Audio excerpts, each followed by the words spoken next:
Can anger affect your thought process, or do anger and desperation go hand in hand? Early morning, reflection on a situation that I went through personally that normally I wouldn't go through, in being able to substantially represent myself in a discussion of criticism. You see what I'm saying?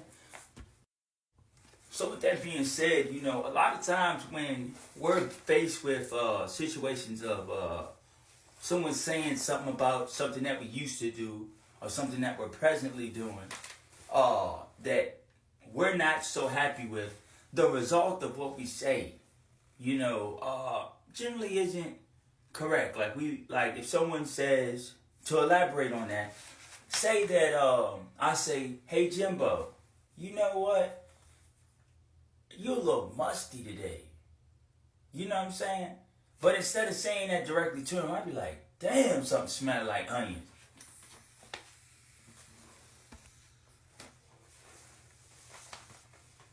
Is it my vape? Is it me when I walk in the room, right? Knowing that Jimbo has problems or he don't wear deodorant. So instead of elaborating on the subject, we beat around the bush to cause a problem, not knowing that Jimbo is a Norwegian boxer, 6-time champion, and is in 3 weight classes above him. You see what I'm saying? So if he 150 pounds, he's knocking out people 200 some pounds, and me and him the same size. I'm in a problem, but I don't even know it. And these are the situations that we put ourselves in. But with all that being said, right, me personally, I suffer from oppositional defiant disorder, ADHD, and a couple other disorders, okay? And a generational curse because my family is, violent people. They fight and drink and do things that they shouldn't be doing, and they're institutionalized, basically. But at the end of the day, right, if I can see the look in my kids' eyes while they looking at me and see, like, what is going on? You know what I'm saying? Because obviously they're not understanding that they just want to be loved. They just want to understand what to do. So as a child, when you're giving a child a misdirection, when they don't need direction and they're a child, how can you not pick up on that? You see what I'm saying? How can people not pick up that a child wants their mother and their father? Generally, they don't want a mismatch. They don't want something that they're going to feel like they're not accepted. Like at the end of the day, I was gratefully custodially adopted at 15 months old. And there's been times where I've even felt that I was out of place, even though I was custodially adopted by my cousins. You see what I'm saying? So at the end of the day, there's always times where there's somebody else that thinks this isn't even, what is going on? You know what I'm saying? So social acceptability is just like accepting the truth. And that's something that nobody really is accepting, honestly. So at the end of the day, right, socially acceptability of single mothers is just beyond me. Because at the end of the day, to have a successful family will be almost irrationally, socially unacceptable by the demographic of everyone else around you. Basically. So if my family has a generational curse of over 6 generations of being incarcerated habitually, which means repetitively, which means back to back, long periods of time type deal.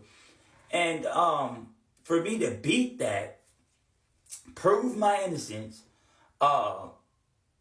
beat addiction of a substance that I didn't even know that I was plagued with at the time, that I grown to be addicted to. And not only that, to look at my child and be like, something isn't right. Like, my child, something isn't right. So obviously my behaviors or whatever I was doing in my life, my child picked up on, even though they didn't know or see me do anything. You see what I'm saying? But a lot of times, like, we don't see the tall tale signs. Now, I acted out all my life due to the fact that I was angry, but I didn't understand why I was angry. The fact of the matter is why I was angry is because my mother couldn't accept the fact of accepting that I have a problem and I'm not going to change my problem, but at the end of the day, I do love you because you're my kid. Even though I'm not going to stop drinking, that even though it could kill me, even though it makes me so incapacitatively unresponsive that I can't even remember my grandchildren's name, and you told me 5 times on the phone. You know what I'm saying? And it's the things of substances that make us like that.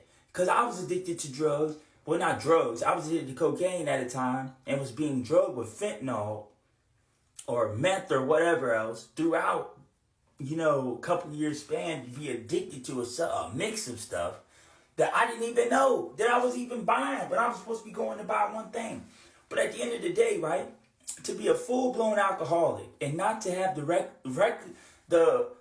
reception of 2 names, both that start with the exact same letter, syllable of the vowel that's universal around the United States and other countries, is beyond me. So just to think like what I was like in basically a psychosis state of unreality is beyond me. But I didn't do anything to, deprive myself of my, humanity, thank God, and knock on wood. But at the end of the day, the social acceptability and the social, just the social acceptability of, and the resilience to hold it to that, of females that are unprotected, that are single, that have no type of ties to marital ties. There's women out here that are full-blown, like, against marriage, against having kids. Well, not against having kids, but against marriage. Now, at the end of the day, right, the Bible says that a man is supposed to, once you get married, this and that, this and that. So, now, if you're not trying to get married, why are you messing with a married man? It doesn't make sense.